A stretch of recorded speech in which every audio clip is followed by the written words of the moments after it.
There is hardly any view that is more widespread than the view that somehow or other the Great Depression was produced by a failure of private business. That view is held not only by those who are in favor of greater role of government, it is held by almost everybody.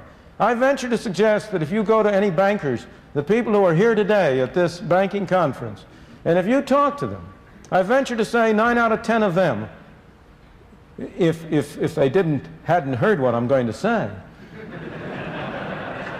that 9 out of 10 of them would say, well, of course the Great Depression was a failure of private business.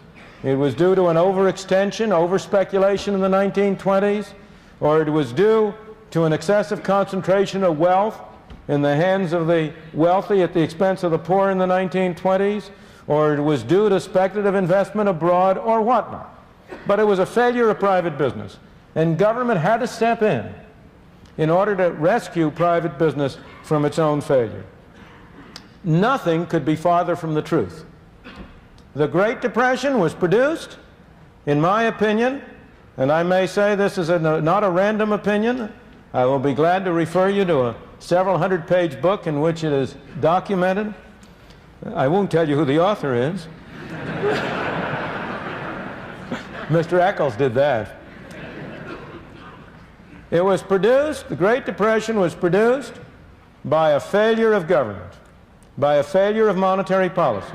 It was produced by a failure of the Federal Reserve System to act in accordance with the intentions of those who established it. It was produced by a failure of the Federal Reserve System despite the presence of knowledge on the part of many of the people in the system about the right course of action. It's interesting to speculate for a moment about why this myth is so widespread.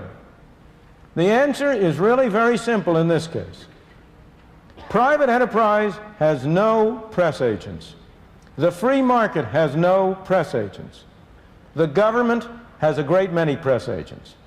The Federal Reserve has a great many press agents. And the Federal Reserve, of course, would never admit, never proclaim that it produced the Great Depression. On the contrary. And again, I don't mean to be criticizing individuals. We're talking about the way institutions operate. You and I are the same as all the rest of us.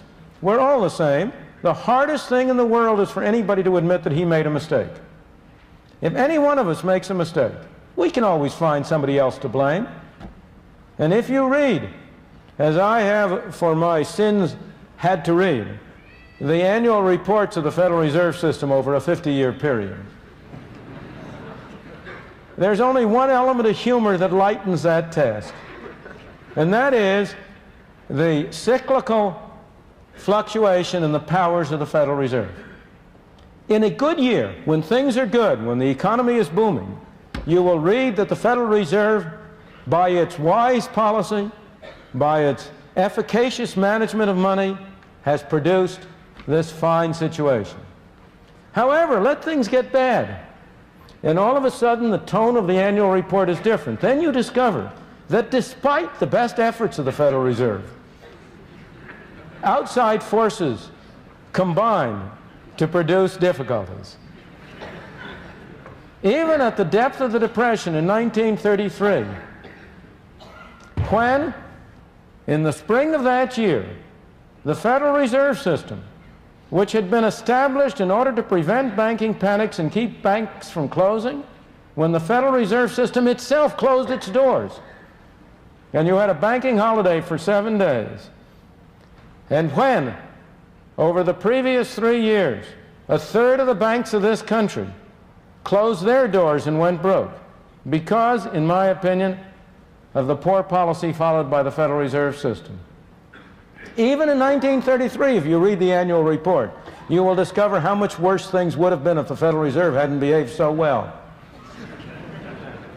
Now, as I say, I don't blame the members of the Federal Reserve for that. Any one of us would do the same thing. We have to find somebody to blame. But as an objective scholar, I can tell you what the facts are. The facts were that from 1929 to 1933, the total quantity of money in the United States, the amount of currency, the amount of bank deposits, what Mr. Eccles referred to as M2. That total amount of money declined by 1/3. The total number of banks went down by 1/3. And why did the quantity of money decline? It declined because the Federal Reserve System failed to prevent the decline. The Federal Reserve System could have prevented the decline at all times.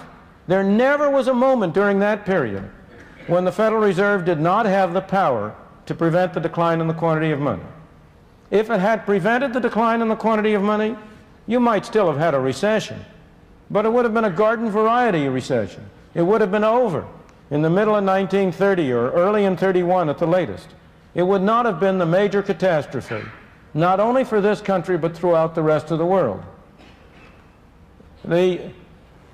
Moreover, this is not only hindsight. At all times, the people at the Federal Reserve Bank of New York and at a number of other banks were pleading with the Federal Reserve Board in Washington to do the right thing. At all times, there were people in Congress who were arguing that the Federal Reserve System should take a different course. At all times, there were outside commentators. One of the Canadian banks was particularly prescient, but there were other commentators who were pointing out the disastrous effects on the American economy of the restrictive policies that the Federal Reserve System was following, and which was permitting and facilitating a whole series of bank runs. So the Great Depression was not produced by a failure of business. On the contrary, it was produced by a failure of government, and a failure of government in an area in which responsibility had been assigned to government since the founding of this country. The Constitution of the United States. It gives Congress the power to coin money and set the value thereof. And it was in the management of this fundamental function of government that government failed and produced the Great Depression. We have learned from that failure. The Federal Reserve will not fail in the same way again. This time it will fail in a different way. This time it has been failing, not by producing a Great Depression, but by producing an inflation. Because just as you will hear the story that it was business that was responsible for the Depression, so you will today hear the story that it is labor and management that are responsible for inflation. It is the same kind of a myth. Inflation is made in one place and one place only, Washington, D.C.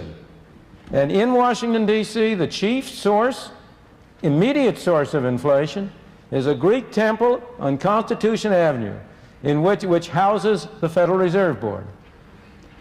An accomplice, and a major accomplice, of course, sits in the halls of Congress in Washington. They are a major accomplice because you tell them to be.